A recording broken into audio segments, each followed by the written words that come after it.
em angústia e solidão. Era triste o meu estado, mas Jesus me deu perdão. Ele com o seu poder me libertou. Com amor imenso, hoje livre estou. Vocês agora. Hoje sou livre. Hoje sou livre, livre. Aleluia. Só quero o nosso bem. Hoje sou livre. Oh, não, eu livre. Para sempre, amém. Amém. Oh, não. Abra comigo a sua Bíblia, irmãos. Livro de Gênesis, capítulo de número 40. Gênesis, capítulo 40.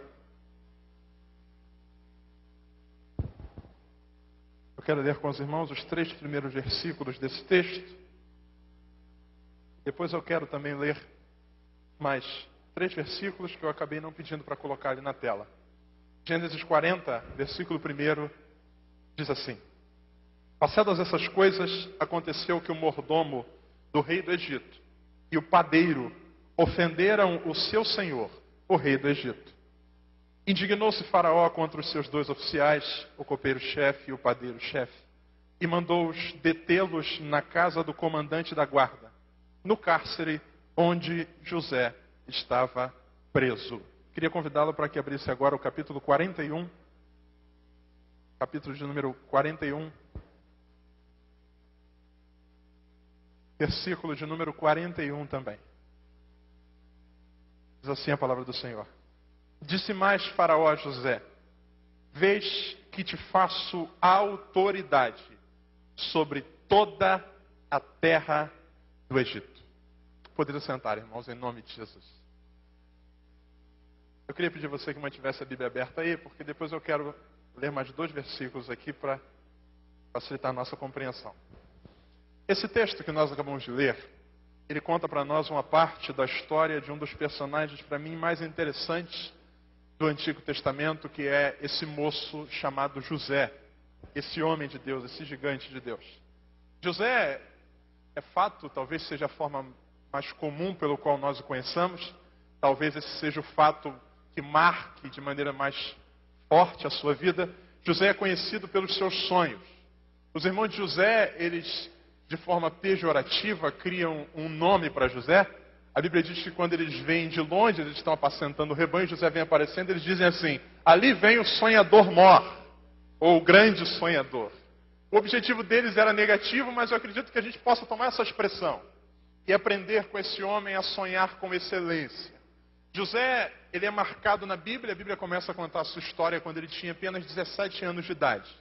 E o primeiro fato relevante que a Bíblia conta é a história dele ter recebido do seu pai uma túnica que o diferenciava dos seus irmãos. Depois, a Bíblia já começa a falar dos seus 2 sonhos que ele teve. José teve 2 sonhos que eu acredito que nós conheçamos. O primeiro sonho, a Bíblia diz que José sonhou que estava no campo, e ele tinha um feixe semelhante ao dos seus irmãos, e no meio daquele trabalho ali acontece um fato sobrenatural. Os feixes dos seus irmãos rodeiam o dele, e o dele se põe de pé e o dos seus irmãos se curvam. O primeiro sonho de José, ele sonha com um campo onde ele tem feixes e cada um dos seus irmãos tem também. O segundo sonho de José é um sonho diferente, tem a mesma essência, mas se dá com elementos diferentes. Ele sonha que o sol, a lua e 11 estrelas se inclinam diante dele. O primeiro sonho de José só envolve elementos que são palpáveis a ele, elementos que estão na terra. O campo, o local de trabalho, o elemento que ele usa para fazer os feixes e os feixes propriamente dito. Ele só sonha com elementos da terra. O segundo sonho de José envolve elementos que estão no plano do céu. O sol, a lua e as estrelas.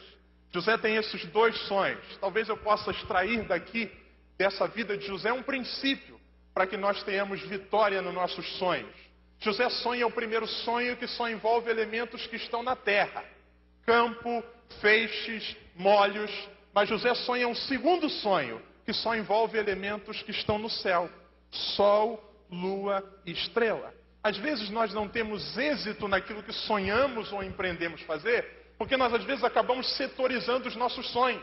Tem gente que só sonha com coisa da terra, coisas materiais, coisas palpáveis, é o carro, a casa, o emprego, e o sonho do céu não se desenvolve. São os materialistas. Tem um outro grupo que só sonha com coisa do céu. Não, é o espiritual, o carro de fogo, o anjo, o vento. José me ensina que sucesso começa com os sonhos da terra, mas também com os sonhos do céu. E nós sonhamos e vamos conquistar em Deus os nossos sonhos. Coisas grandes nessa terra. Homens prósperos e abençoados, mas que também terão sonhos do céu. Pessoas que vão sonhar com coisas espirituais para a glória do nome de Jesus. José tem esses dois sonhos. E a história de José começa a se desenvolver a partir daí. Depois do sonho, os seus irmãos começam a invejá-lo. A Bíblia fala que eles desenvolvem por ele um sentimento. Os seus irmãos o odeiam. Depois não conseguem falar pacificamente. E depois o vendem. A pior coisa não é ser vendido, é que sempre tem alguém para comprar. José é comprado e levado por uma caravana de ismaelitas. Ele depois é comprado novamente por Potifar. E aí, para a gente ganhar tempo, a história decorre. E José começa a trabalhar na casa de Potifar, exercendo um serviço simples, mas a prosperidade de Deus está sobre ele. Tudo que ele faz prospera. A Bíblia diz que nós seremos benditos no campo, benditos na cidade. Um crente que, se alguém pensa que ao deslocá-lo vai pará-lo ou fazê-lo amaldiçoar, está enganado. Quando deslocá-lo é uma oportunidade dele abençoar um outro lugar diferente. E José começa a prosperar. Potifar então traz José para dentro da sua casa. E o faz mordomo, faz o administrador da sua casa. A palavra de Potifar para José é: aqui nessa casa, a única coisa com a qual você não pode mexer é com a minha mulher. O restante tudo está nas tuas mãos. Ele era o chefe, o mordomo daquela casa. Pois bem, a Bíblia diz que um dia José é atacado por essa mulher de Potifar, que se lança contra ele por meio de uma tentação para tentá-lo, para se deitar com ele. José resiste àquela tentação e, por consequência disso, ela forja que José o atacou, que José a atacou. Ela conserva consigo a sua capa, a sua túnica, como uma prova disso. É interessante que tanto no início, quando os irmãos o lançam na cova, eles retêm a túnica, a mulher também retém a capa, como uma prova, como algo para mostrar. Está aqui, ó. Vê se você conhece essa roupa, é do hebreu, ele tentou me agarrar. Potifar então tem uma atitude, manda prender José. José vai para a cadeia, preso por aquela acusação. E aí a gente chega nesse capítulo 40, quando a Bíblia diz que José está preso. E aí o texto começa dizendo assim: passadas essas coisas, aconteceu que o mordomo do rei do Egito e o padeiro ofenderam seu senhor, o rei do Egito. Indignou-se Faraó contra os seus 2 oficiais, o copeiro e o padeiro-chefe, e mandou detê-los na casa do comandante da guarda, no cárcere onde José estava preso. Tá na hora, amigo, vem agora me escutar. Jesus tira a tua algema, Ele quer te libertar. Cristo aceita a qualquer um pecador, aceitou-me com carinho. Oh!